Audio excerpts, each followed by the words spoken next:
ಅಣ್ಣ 2025 ಮೆಣಸಿನ್ಕಾಯಿ ಸ್ಥಿತಿಗತಿ ಹೆಂಗಣ್ಣ? 2025 ಸ್ಥಿತಿಗತಿ ಹೇಳ. ಹೇಳಣ್ಣ.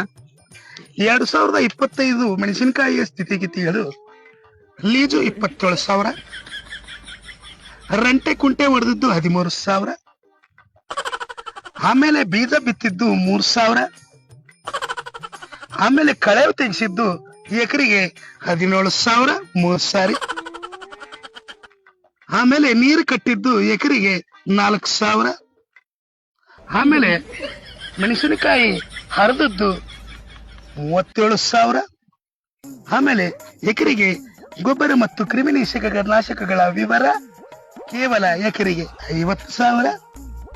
ಒಟ್ಟಾಗಿ ಸೇರಿ ಮೆಣಸಿನಕಾಯಿ ಹರಿದು ಕುಪ್ಪೆ ಹಾಕೋದ್ರೊಳಗಾಗಿ ಅದು ಎಡಿಷನಲ್ ಆಗಿ 17,000.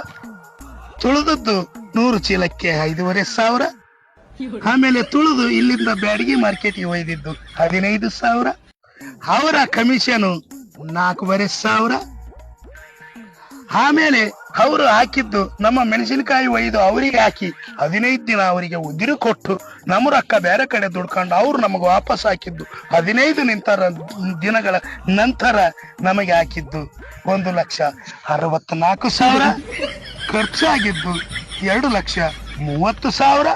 ಮೆಣಸಿನಕಾಯಿ ಬೆಳೆದ ರೈತರ ಪರಿಸ್ಥಿತಿ ಅದು